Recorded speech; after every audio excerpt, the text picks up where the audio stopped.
Tenho comigo Susana Custódio, é sismóloga, professora da Faculdade de Ciências da Universidade de Lisboa. Olá, boa tarde. Boa tarde. O que é que se passa no México? Que características é que o subsolo mexicano tem para ser comum este tipo de fenómeno? Exato. Portanto, o México é um sítio muito ativo, tanto em termos sísmicos como vulcânicos, e está relacionado com estar perto de uma fronteira entre placas tectónicas. Portanto, com a parte externa da Terra, onde nós vivemos, é uma camada mais frágil, mais rígida da Terra, está dividida em placas tectónicas e estas placas movem-se umas em relação às outras.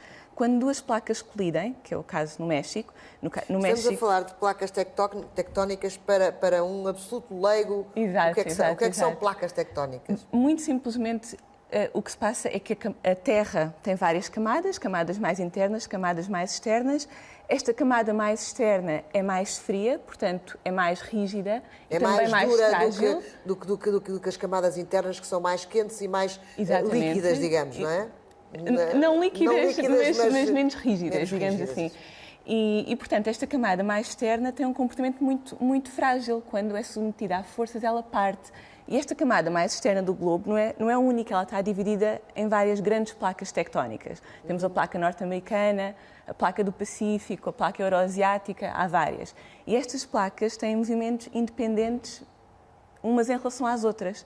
Portanto, há zonas em que as placas colidem, há zonas onde as placas se afastam e há formação de nova placa, portanto, formação de nova rocha superficial, formação de nova litosfera ou de nova crosta, e há sítios onde simplesmente há um movimento lateral de uma placa em relação à outra, portanto, há sismos na mesma, porque normalmente há sismos nas fronteiras, mas não há nem criação nem destruição de litosfera, que é esta camada mais externa. Portanto, junto do México, o que temos é uma camada oceânica, que tem a ver com as placas do Pacífico. Uma placa que vem do oceano. Exatamente, que é mais densa, portanto mais pesada, e quando colide com a placa norte-americana, que é continental, afunda. Okay? Portanto, temos uma placa oceânica a afundar por debaixo da placa continental norte-americana.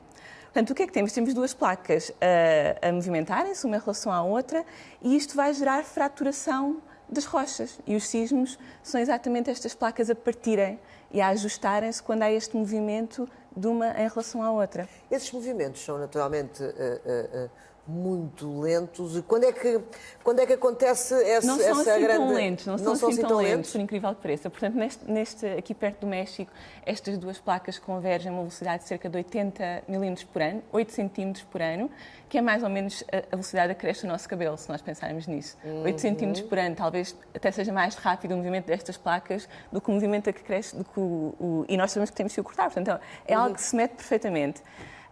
Portanto, normalmente o que acontece é que as duas placas estão coladas uma à outra, estão acopladas uma à outra e vão deformando elasticamente.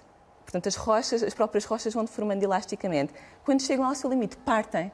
E quando partem, libertam quase instantaneamente, portanto, no sismo é um fenómeno muito rápido, libertam quase instantaneamente toda aquela energia que foi acumulada enquanto as placas foram dobrando, de forma elástica. Não é possível prever quando é que é preciso cortar o cabelo ou quando é que as placas vão... Nós não conseguimos fazer neste momento a previsão temporal dos sismos.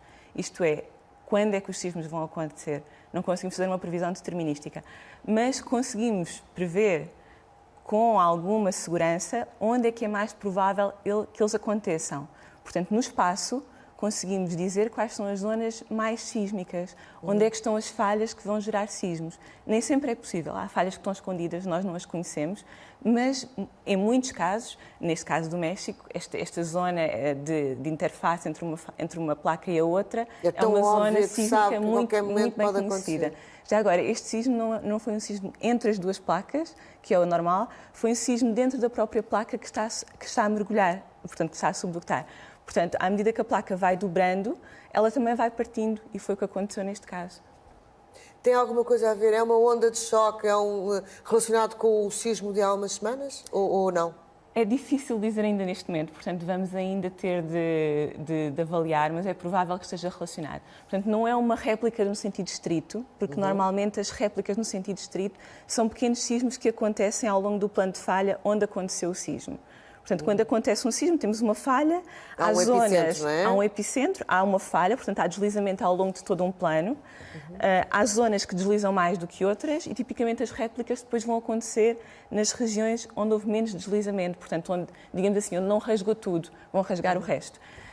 Neste caso, este sismo foi a uma distância de 450 km, não estou em erro, do sismo anterior, portanto, não são estas réplicas no sentido estrito, mas nós sabemos que muitas vezes há interações entre sismos, portanto, quando acontece um sismo, esse sismo liberta tensão acumulada, mas também altera ali a tensão naquela região à volta, altera o campo de forças, digamos assim, e isso pode causar outros sismos mesmo a alguma distância.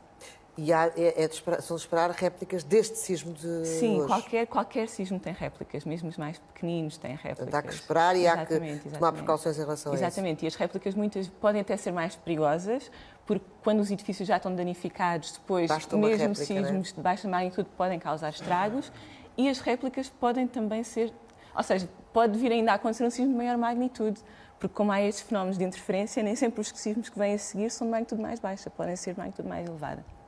Professora Susana Custódio, muito obrigada. Boa tarde. Obrigada.